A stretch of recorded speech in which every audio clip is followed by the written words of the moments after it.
Patianen Tatwanin einsam Enki madzai naman Asiam loam lo khau vela Chu chan chi na chuan hei kan lo Tu chu ti sa chang in la Aro pui sia mu tu in Asia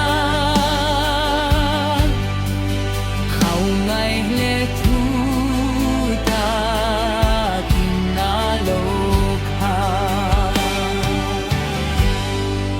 Thil dang ani lo thu kan ti Krista la li suang ei kha lo ni Miril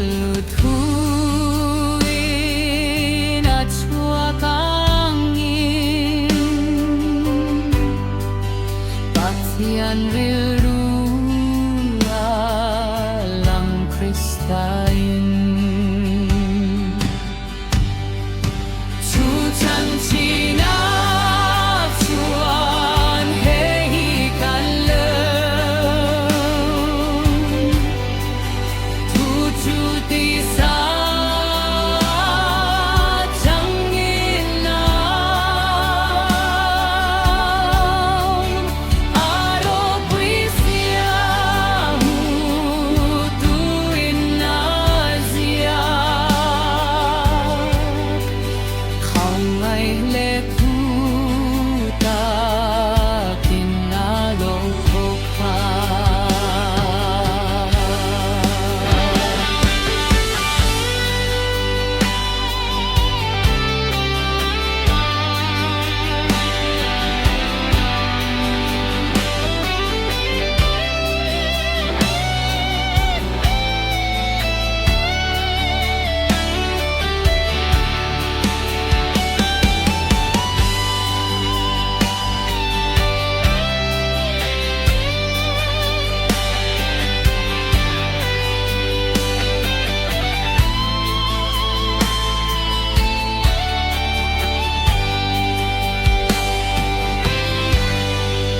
Patian su nei thua siêu chao Angel te pahina indria tirba Atir nunun berilum anggu